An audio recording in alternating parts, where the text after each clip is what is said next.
Sometimes I like surprises. Sometimes, yes. I think it all depends on what the surprise is. I usually eat a muffin, which you can usually find sitting on my desk if you're in school early enough during the morning.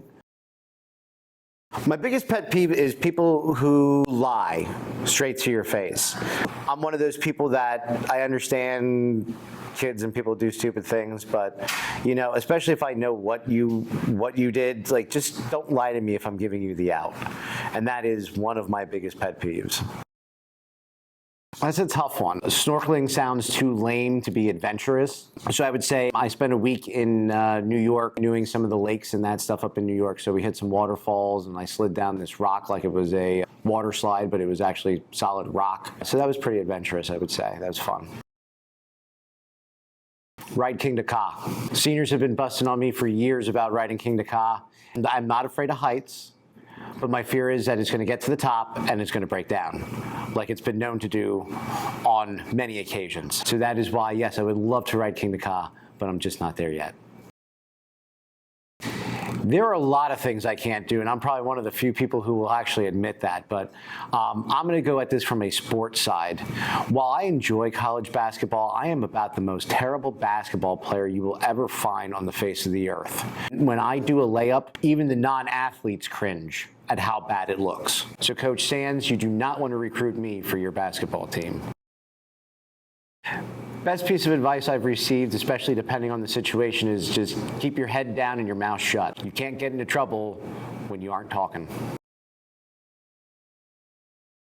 I would say Jack Nicklaus. He's a golfer, and he's a very big philanthropist, contributes a lot to charity, and is one of the top golfers to have ever walked on a golf course.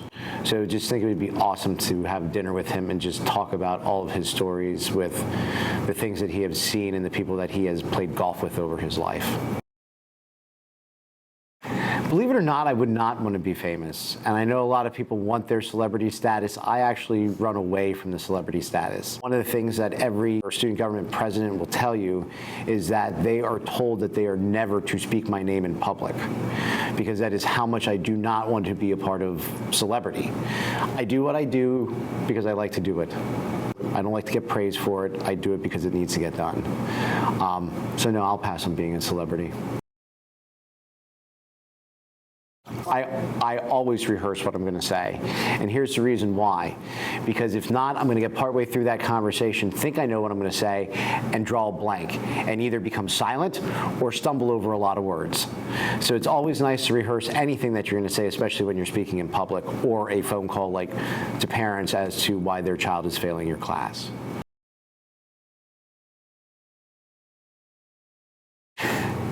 That depends. If it is my 30-year-old body, I'm going to pick the mind. If it is the 30-year-old body of an athlete in their prime, I'll pick the body. But more than likely, I'm going to pick my mind. I think it would be to, in most cases, empathize a little bit more sometimes with students. And I think I'm pretty good at that now. But there are times where, I hear what students are saying, but I just have a tough time relating to it because obviously that's not how it was when I was growing up. So that difference between when I grew up and when you guys are growing up tends to be a little tough, and I need to recognize that times have changed and that things have, in some cases, gotten a little lighter, or in other cases, maybe a little tougher.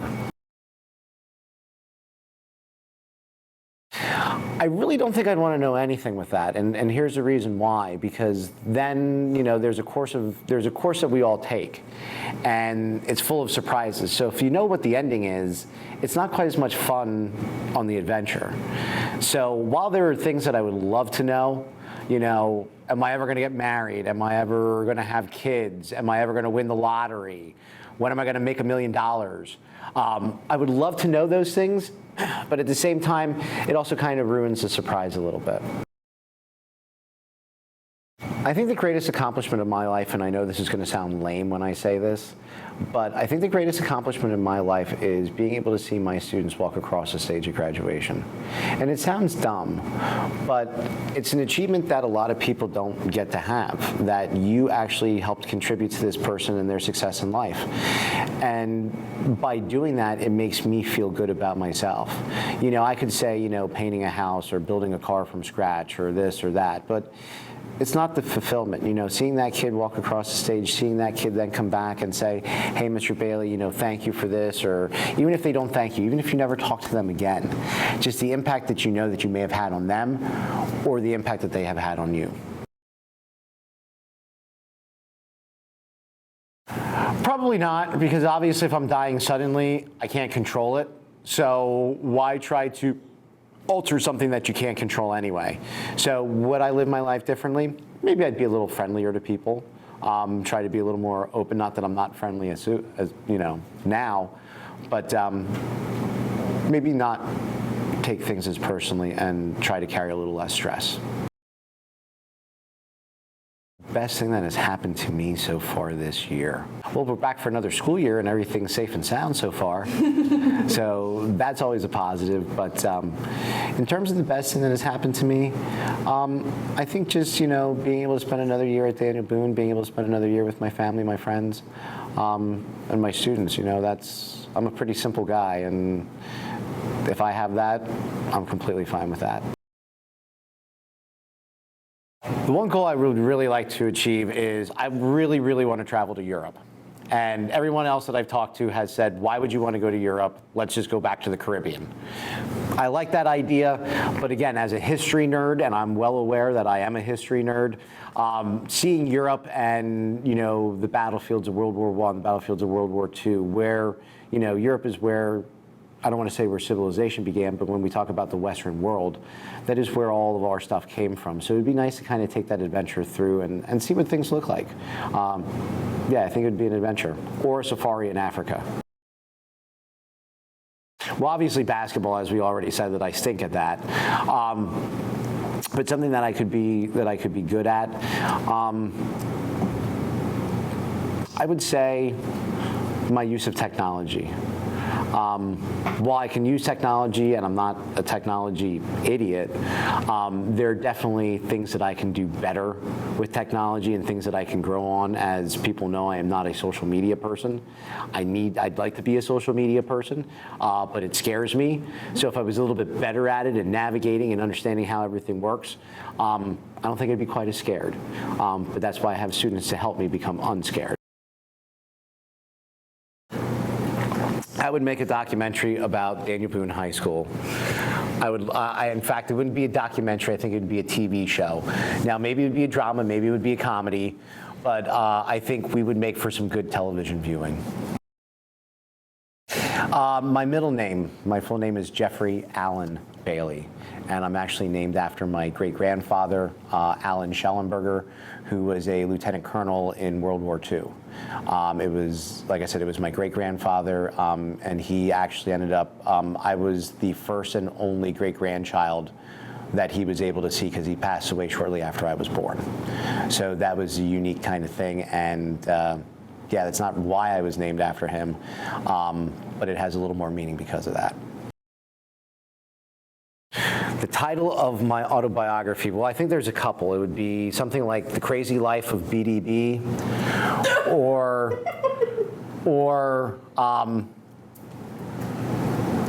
The Fun Times by Bales. But it would be something definitely fun. So I haven't really thought of an exact title, but it would definitely be fun and a lighthearted title for those who would have any interest in reading my biography. Again, this is another tough one because there's a couple shows that I'm kind of into that I wouldn't mind being on set. One I think would be the show. It's a Showtime show called Shameless. For anybody who has ever seen that, it's just ridiculous, and yes, I would do it in a heartbeat. In terms of like a regular TV show, I really think I would like to be on like the Goldbergs or something like that. You know, right out of Philadelphia, just that crazy family. I would love to do that. And obviously they have a spin-off called Schooled, so I could be a teacher on that spin-off called Schooled. I wouldn't exactly say I have a best friend in the building because obviously everybody's watching it and I don't want to upset them.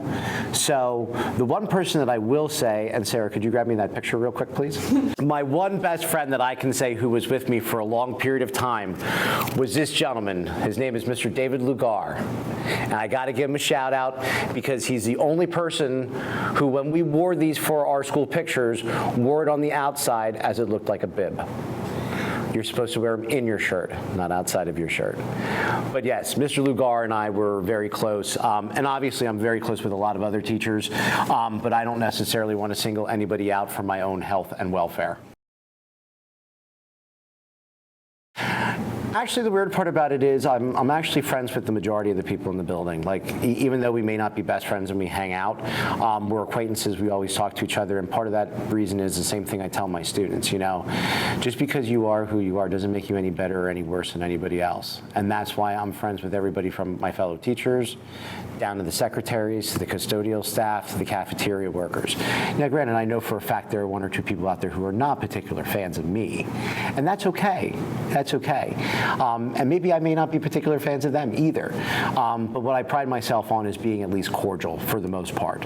There is not anybody that I intentionally completely try to ignore because I do not like them. But have there been tiffs with people? Well, it's like every high school. It's like every family.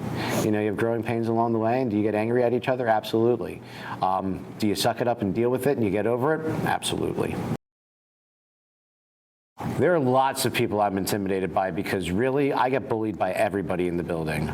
So whether that is my department chair, Ms. Jones, whether that is Mrs. Schwank, whether that is, you know, Mr. Smaglinski and his different bird calls.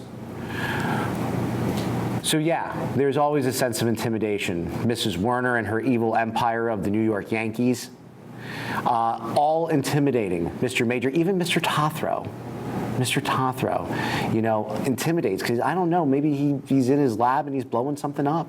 You know, you just never know. But yeah, just a fun thing.